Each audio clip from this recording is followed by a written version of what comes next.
ये संत नहीं है, ये गुंडा तत्व है जो इस प्रदेश के अंदर इस जिले का माहौल खराब करना चाहते हैं कि मुसलमान ने देश को छोड़ने का काम किया है। हिंदू धर्म संसद के खिलाफ भीम आर्मी अब सड़क पर उतर आई है।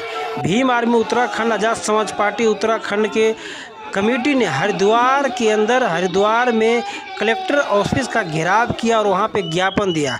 आप देख रहे हैं किस तरीके से एक जनसैलाब उभर के आया और लोग वहां पे जो गुस्सा है लोगों के अंदर, जो भड़काऊ भाषण दिए गए थे हिंदू धर्म संसद के अंदर, उस भड़काऊ भाषण के खिलाफ भीम आर्मी अब कमर कस ली है।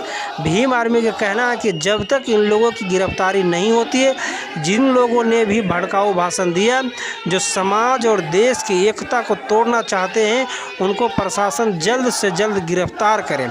तो कहीं ना कहीं आप समझ सकते हैं कि जो उत्तराखंड में भी चुनाव है, उत्तर प्रदेश में भी चुनाव है, पंजाब में चुनाव है, 5 राज्यों में जो चुनाव है, उस चुनाव को लेकर के जिस तरीके से धर्म की राजनीति शुरुआत हुई है, उस राजनीति में कहीं ना कहीं भीम आर्मी एक ऐसे आज़ाद समाज पार्टी भी उतर आई है।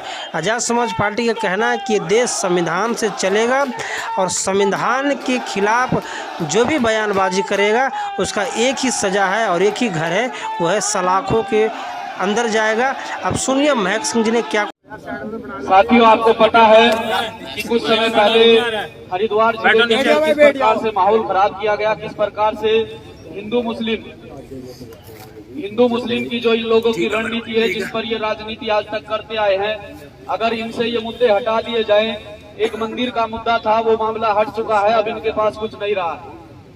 कभी तो ये गाय के नाम पर लोगों को मारते हैं, बांटते हैं, कभी धर्म के नाम पर लोगों को तोड़ते हैं। तो इन्होंने एक हिंदू संसद लगाई, उस हिंदू संसद में इन्होंने कहा कि अगर इसे प्रदेश के जिला हरिद्वार के अंदर कोई भी मुस्लिम समाज का व्यक्ति, ईसाई समाज का व्यक्ति कहीं पर भी ईद सेलिब्रेट करेगा या क्रिसमस डे सेलिब्रेट करेगा, तो उसे जो है वहीं पर मारा जाएगा, पीटा जाएगा, होटलों के शीशे तक तोड़ दिए जाएंगे। मैं कहना चाहता हूं कि जितना भी तुम्हारा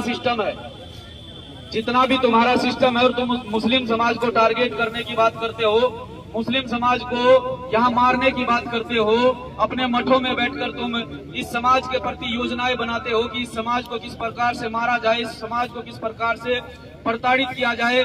मैं सिर्फ एक छोटी सी बात कहना चाहता हूं कि जितना तुम्हारा सिस्टम है, उस सिस्टम के हिसाब से तुम ताकत लगा लो, हम थक कर हार कर घर बैठने वाले नहीं है। और दूसरी बात यह है कि जितनी भी तुमने ताकत लगाई और जितनी भी तुमने वाहियात बयानबाजी की, अब देखना यह है कि यहाँ का जिला प्रशासन किस प्रकार से उन लोगों पर शिकंजा कसता है। हम लोगों ने तो कहा था, माननीय चंद्रशेखर आजाद जी का हम लोगों को आदेश हुआ कि इस पर आप लोगों को एक बड़ा आंदोलन करना चाहिए। उस आंदोलन की डेट आप लोगों के बीच में सोशल मीडिया के माध्यम से रखी गई, समस्त साथियों का उसमें सहयोग मिला और हमने कहा था कि जितना तुम्हारे पास सिस्टम है, इतना ये मुस्लिम समाज के लोग रमजान में ज़कात बांट देते हैं। ये सच्चाई है। अगर यहाँ लगातार 2 साल से देश के अंदर लॉकडाउन रहा, जो धर्म संसद लगाते हैं, अगर इतिहास उठाकर देखें तो उन्होंने देश को तोड़ने का काम किया है, देश को बांटने का काम किया है। मैं कहता हूं डंके की चोट पर कि मुसलमान ने देश को छोड़ने का काम किया है। लॉकडाउन जैसी स्थिति में, कोरोना जैसी महामारी स्थिति में अगर भूखे को खाना खिलाने का किसी ने काम किया है, अपने मुंह का निवाला निकालकर अगर किसी दूसरे व्यक्ति को देने का काम किया है, और सबसे ज्यादा अगर किसी ने भंडारा चलाने का काम किया है, तो वो इस देश का मुसलमान है। ये सरकार याद रखे, ये मठों में बैठकर जो संत समाज के लोग, वैसे तो संतों की ये प्रवृत्ति नहीं होती है, संत समाज के लोग बहुत ही शांतिपूर्ण तरीके से अपने कार्य को करते हैं, बहुत ही सज्जन सरल तरीके के व्यक्ति होते हैं। ये संत नहीं है, गुंडे हैं।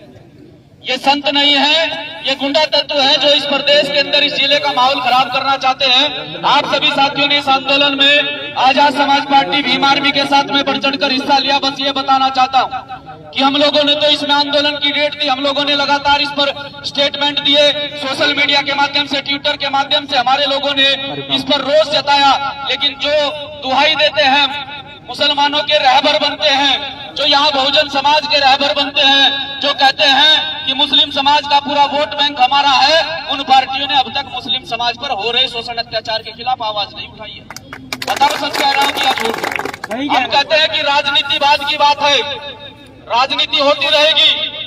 हर 5 साल के बाद चुनाव आते हैं, चुनाव के माध्यम से आपके बीच में लोग जाते हैं। हम कहते हैं राजनीति होती रहेगी। अगर इस समाज पर कोई शोषण अत्याचार होगा तो राजनीति बात की बात है, पहले इस समाज के लिए लड़ाई लड़ी जाएगी।